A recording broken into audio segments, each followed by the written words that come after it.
Okay, we're working on a, what year bike is this? 2010 Electra Glide Ultra Classic.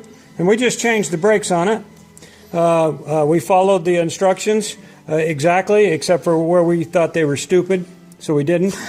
Anyway, it's pretty simple. Show them what we did. You got to pull that pin out here. Once you get this off, you take these two bolts out.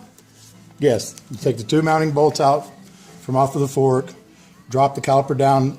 On the left side, you've got to flip the wire ties that attach the lamp cord to the brake line, so the brake line will hang free. Once you have it down, you pull the little spring clip easily off of the brake pad pin and remove this. It is a metric hex fitting, or hex socket screw, excuse me. And pull that.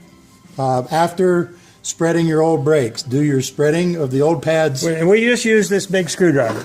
We didn't need no fancy tool. We just had this big, where's it at? There it is. Too close to the camera. This big ass screwdriver. And you don't have to pull the lid. In there. You don't have to pull the lid off of the brake cylinder, the master cylinder, the fluid cylinder. Especially if you're only doing one brake at a time, which we suggest. Yes, do one caliper at a time. And reassembly is pretty simple. You pull your old pads out. We suggest one at a time. So you get righty on the right and lefty on the left. They go in. There's a tab. This tab here is where the pin goes through.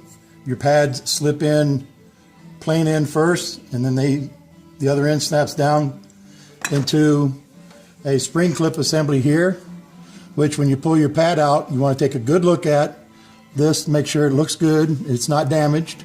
Everything looks good. You go back together just like you came apart, one side at a time. Get your pad clip pin put back in.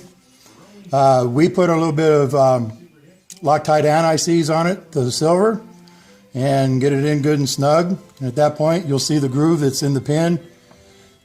Spring clip goes right back on it, snaps into place.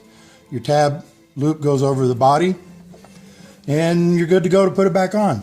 Now, the reason why we only took out one at a time here is because there's the spring set up in the top here. Pad springs. Pad springs. We didn't know for sure how they went in and out, but by taking it out one at a time and putting the other one back in there, they stayed in the place they were supposed to be, so we didn't have to worry about that.